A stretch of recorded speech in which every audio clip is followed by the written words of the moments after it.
নিশ্চিতভাৱে আপুনি গোটেই কথাখিনি উল্লেখ কৰিছে চন্দনা। চাওক, গুৱাহাটী মহানগৰীত এজাক মুষলধাৰ বৰষুণ দিয়াৰ পাছতেই কেনেধৰণৰ পৰিৱেশ ইতিমধ্যেই হয়তো সেই কথা অসমৰ জনতাক হয়তো কোৱাৰ প্ৰয়োজন নাই। এই মুহূৰ্তত মই এটা বিশেষ প্ৰান্তত আছোঁ, যিটো গুৱাহাটীৰ মধ্যমণি বুলি কোৱা হয়, অৰ্থাৎ জু ৰোডত মই উপস্থিত আছোঁ। পূৰ্বে নেদেখা এই জু ৰোডত কিন্তু বৰ্তমান সময়ত কৃত্ৰিম বানপানী। এজাক মুষলধাৰ বৰষুণ আৰু সেই মুষলধাৰ বৰষুণৰ পাছতে আপুনি চাওক জু ৰোডত কেনেধৰণৰ এটা পৰিৱেশ। উৰৈ সেতুখনৰ ওপৰত কিন্তু তীব্ৰ যান জঁটেও পৰিৱেশে বিৰাজ কৰিছে। এই মুহূৰ্তত মই দৰ্শকসকলক দেখাবলৈ চেষ্টা কৰিছোঁ। পূৰ্বে অনিল নগৰ, নবীন নগৰ সমান্তৰালকৈ ৰুক্মিণী গাঁৱত গুৱাহাটী মহানগৰীত কৃত্ৰিম বানপানী হয়। এতিয়াৰ পৰা গুৱাহাটী মহানগৰীৰ এই যি জু ৰোড, সেই জু ৰোডতো কিন্তু এনেধৰণৰ এটা পৰিৱেশ। আপোনালোকে চাওক কেনেধৰণে ঘণ্টাৰ পিছত ঘণ্টা কেনেকৈ অপেক্ষা কৰি থাকিবলগীয়া হৈছে সাধাৰণ লোকসকল। এই মুহূৰ্তত দৰ্শকসকলক দেখাবলৈ চেষ্টা কৰিছোঁ। ভিডিঅ' জাৰ্নেলিষ্ট ৰাতুল আহমেদ আছে, ৰাতুল আহমেদে দৰ্শকসকলক দেখাব। ইতিমধ্যে আপুনি উল্লেখ কৰিছে যে গুৱাহাটী মহানগৰী সাতগাঁওকে ধৰি বিভিন্ন প্ৰান্তত কৃত্ৰিম বান।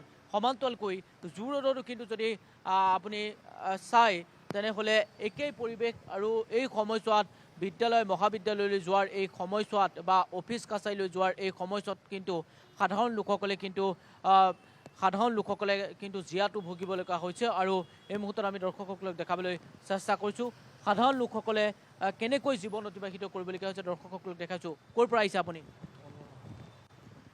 আমি দৰ্শকসকলক দেখাবলৈ চেষ্টা কৰিছোঁ। এনেকৈ বহু সময় ধৰি ঘণ্টাৰ পিছত ঘণ্টা সকলোৱে অপেক্ষা কৰি থাকিবলগীয়া হৈছে।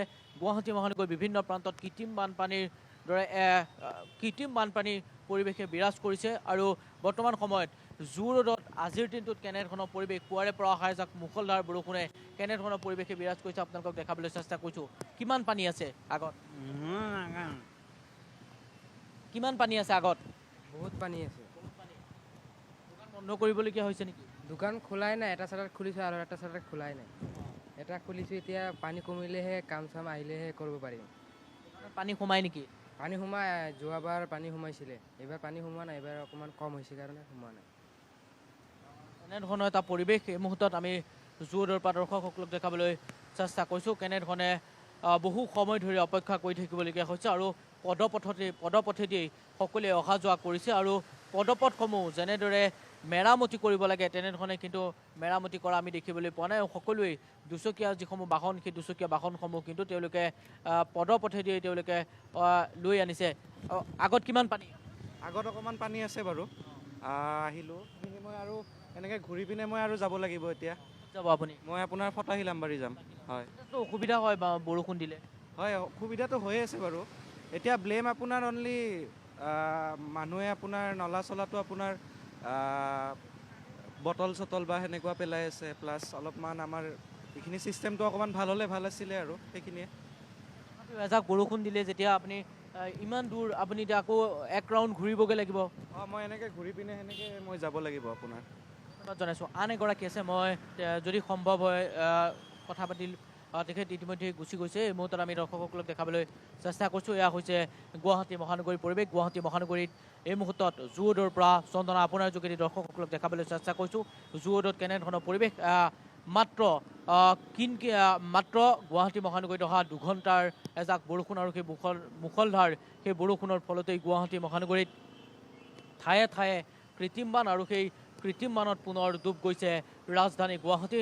অনিল নগৰ, নবীন নগৰ, ৰুক্মিণী গাঁও উপৰিও এই মুহূৰ্তত আমি জু ৰোডৰ পৰা দৰ্শকসকলক দেখাইছোঁ। অকণমান যদি কেমেৰাটো জুম কৰে তেনেহ'লে আপুনি দেখিব দুচকীয়া চাৰিচকীয়া বাহনসমূহ কেনেকৈ বিকল হৈ গৈছে আৰু সকলোৱেই নিজৰ কাৰ্যালয়লৈ বা নিজৰ গন্তব্যস্থানলৈ যাব পৰা নাই। কাৰণ বহু স্থানত দুচকীয়া চাৰিচকীয়া বাহনসমূহ বিকল হৈ গৈছে। এখন স্কুটি এই মুহূৰ্তত বেয়া হৈ গৈছে।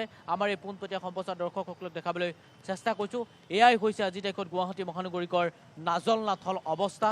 চন্দনা চাওক, এই ছবি আজি নহয়, এই ছবি প্ৰতিটো দিনতে আমি দৰ্শকসকলক দেখাই আহিছোঁ। ৰজাঘৰীয়াক আমি দৃষ্টিগোচৰ কৰা আহিছোঁ। বিভাগীয় যিসকল উচ্চপদস্থ বিষয়া তেওঁলোকক আমি দৃষ্টিগোচৰ কৰাব বিচাৰিছোঁ, কিন্তু কাম একো হোৱা নাই। গুৱাহাটী মহানগৰীৰ সকলো স্থানতেই একেই পৰিৱেশ। বৰ্তমান সময়ত আকৌ পুনৰ বৰষুণ আৰম্ভ হৈছে। বৰষুণ আৰম্ভ হোৱাৰ লগে লগে আকৌ পুনৰ কৃত্ৰিম বানপানীৰ দৰে এটা পৰিৱেশে বিৰাজ কৰে আৰু এই কৃত্ৰিম বানপানীত মহানগৰীকে জুৰুলা হ'বলগীয়া হয়। আপুনি যদি কোনো এটা স্থানলৈ যাব বিচাৰিছে তেনেহ'লে আপুনি যদি পূৰ্বে আপোনাৰ হাতত 1 ঘণ্টা বা 15 বা 20 মিনিট আপোনাৰ হাতত সময় আছিল কিন্তু এতিয়া আপুনি তাতকৈ বেছি সময়লৈ আপুনি ওলাই যাব লাগিব কাৰণ গুৱাহাটী মহানগৰী আধা প্ৰায় সমূহ স্থানতে কিন্তু কৃত্ৰিম বান ক'ত যাব দাদা মই আগলৈ যাম যথেষ্ট পানী আগত এতিয়াতো উপায় নাই গাড়ীবিলাক জেগাত থৈ পেলাই আহিছোঁ ঠিক আছে কি ক'ব বিচাৰিব এনেধৰণৰ এটা পৰিৱেশ বৰষুণ দিলে এতিয়া বৰষুণ হ'লে আপোনাৰ গাড়ী ইয়াৰ পৰা ওলাব লাগে খোজকাঢ়ি আহিব লাগে ৰিক্সাও নাপায় উপায় নাই ক'ত আপোনাৰ মই আগত থাকোঁ তালে হয় গুৱাহাটীত কিমান বছৰ ধৰি আছে এনেধৰণৰ পৰিৱেশ কেতিয়াৰ পৰা দেখি পৰা আহিছোঁ উজান বজাৰ আমবাৰীত পানী আছে গুৱাহাটী ক্লাবত আছে চানমাৰীত আছে সকলোতে একেই পৰিৱেশ হয় হয় ইতিমধ্যে সকলোৱে উল্লেখ কৰিছে যে গুৱাহাটী মহানগৰী সকলোতে একেই পৰিৱেশ চন্দনা আপুনি যেনিয়েই যায় তেনিয়েই দেখিব কৃত্ৰিম বানপানী আৰু এই মুহূৰ্তত জু ৰোডৰ যিখন উৰণীয়া সেতু সেই উৰণীয়া সেতুখনত যদি অকণমান ৰাতুল আমিনে যদি কেমেৰাটো বাওঁফালে দৰ্শকসকলক দেখায় চাওক এয়া নতুন উৰণীয়া সেতু কিছুদিন পূৰ্বে মুকলি কৰা এইখন উৰণীয়া সেতুত কেনেধৰণৰ এটা পৰিৱেশ বা কেনেধৰণৰ এটা যান জঁটৰ পৰিৱেশ সেই পৰিৱেশটো এই মুহূৰ্তত কৃত্ৰিম বানৰ উপৰিও সেই পৰিৱেশটো এই মুহূৰ্তত দৰ্শকসকলক দেখাবলৈ চেষ্টা কৰিছোঁ এই মুহূৰ্তত আমি শীৰ্ষ পৰ্যায়ৰ যিসকল লোক তেওঁলোকক আমি দৃষ্টিগোচৰ কৰাব বিচাৰিছোঁ বা আমি দৰ্শকসকলক দেখাবলৈ চেষ্টা কৰিছোঁ যে গুৱাহাটী মহানগৰীত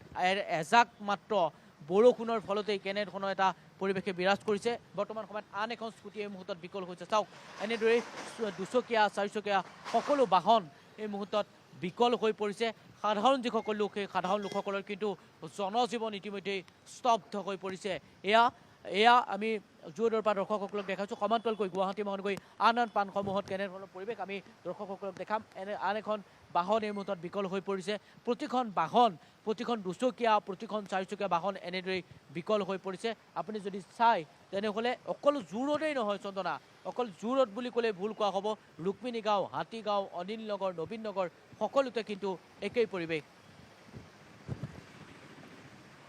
হয় কল্প আপুনি পৰিৱেশ দেখুৱাই থাকক আৰু এয়া আমি দেখুৱাইছোঁ এয়া শ্ৰদ্ধাঞ্জলি উৰণ সেতুৰ তলৰ ভাগৰ এয়া আমি পৰিৱেশ দেখুৱাইছোঁ এনেদৰে কৃত্ৰিম বানৰ সৃষ্টি হোৱা পৰিলক্ষিত হৈছে আৰু এয়া জু ৰোডৰ পৰা এয়া চানমাৰী দিশে যোৱা যি পথ সেই পথত এতিয়া এনেদৰে দেখিবলৈ পোৱা গৈছে কৃত্ৰিম বানৰ সৃষ্টি হোৱাৰ ফলত উৰণ সেতুৰ ওপৰত কিন্তু যান জঁটৰ সৃষ্টি হোৱাও দেখিবলৈ পোৱা গৈছে এয়া পৰিৱেশ দেখুৱাইছোঁ বিস্তীৰ্ণ এলেকা এতিয়া কৃত্ৰিম বানত বুৰ যোৱা দেখিবলৈ পোৱা গ'ল কল্প ধন্যবাদ জ্ঞাপন কৰিছোঁ এই মুহূৰ্তত আপোনাক